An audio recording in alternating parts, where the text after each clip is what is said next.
Hello everyone!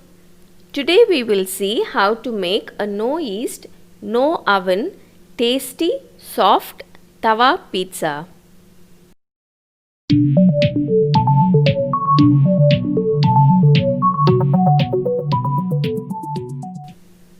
To make this no yeast, no oven tawa pizza, take half a cup of maida or all-purpose flour. I have already posted another recipe using atta or whole wheat flour, which is also made on the tawa without using oven or yeast. If you want that recipe, do check the description box. For this pizza, we are using maida. To the maida, add quarter teaspoon of baking powder. Along with this, add quarter teaspoon of baking soda and then add half a teaspoon of salt. Now to make this base more tasty, I add a few more ingredients, but this is not compulsory. If you don't have it, you don't have to add it. If you do have these ingredients, add quarter teaspoon of onion powder and then along with this add quarter teaspoon of garlic powder and then add some mixed herbs. I'm using like half a teaspoon of mixed herbs. If you don't have this, you can add any other seasoning. You can add oregano also. Then add 2 tablespoons of curd. This curd should be thick and it should not be sour. Add the curd and then start adding water. You won't need a lot of water. Just about 1 to 2 tablespoons of water is more than enough. Start mixing this mixture and then add half a teaspoon of sugar. Now like I mentioned, make sure you don't add too much water. Add very little water and keep mixing the dough. As you mix the ingredients, you will find the dough to be a little sticky, but don't add excess flour. As you keep kneading the mixture, it will get better. In between, add 1 teaspoon of olive oil and continue to knead the dough. You have to knead this dough for about 10 minutes. As you keep kneading, it will get softer and softer.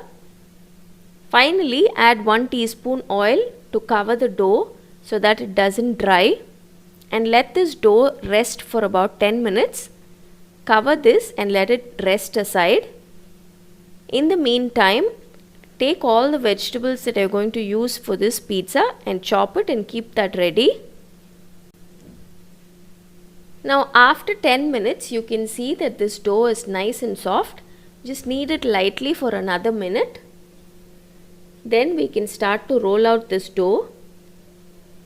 You can roll this dough using your fingers itself. It's a very soft dough, so it will be easy to spread it out. Or you can use a rolling pin like this and roll it out. With this amount of ingredients, you will be able to make one pizza. If you want to make 2, then double the ingredients and you will be able to make 2 medium-sized pizza. So take the tawa, heat it, add a little oil and spread it well. And then place the prepared pizza base on the dosa tawa. Keep the flame at medium to low and let one side cook for about 2 minutes. After 2 minutes, when one side is completely cooked, flip it over. Keep the flame at low now and then start adding the next ingredients. I have added about 2 tablespoons of pizza sauce. You can add how much ever you want.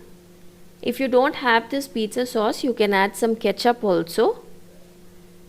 Once you spread the pizza sauce, then you can start adding the vegetables.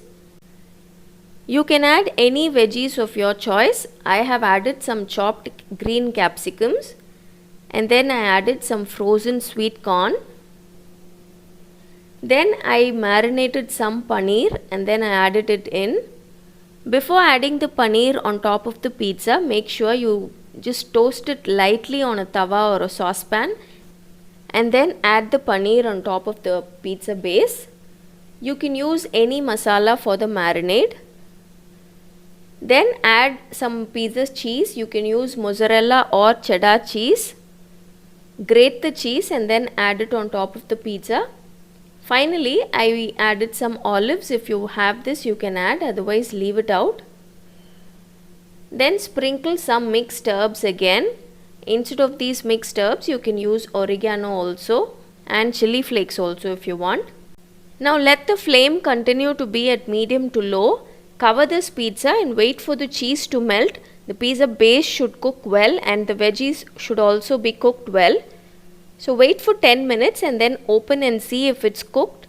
If it is cooked, then you can remove it or cook for a little longer. As you can see, the cheese is well melted and the paneer and the other veggies and the base is also cooked well. At this stage, you can remove it onto a plate. So this is it, a very easy and simple but yet tasty, no oven and no yeast pizza is done. You can add any veggies of your choice. You can add mushrooms, onions, tomatoes, green peas, anything of your choice. You can make this for an evening snacks and I'm sure the kids will definitely enjoy this. This is very simple and very easy to make. I'm sure all these ingredients are easily available in our kitchen. And without adding yeast or using an oven, you can make a tasty paneer vegetable pizza. Do try it out. Until next time, bye bye.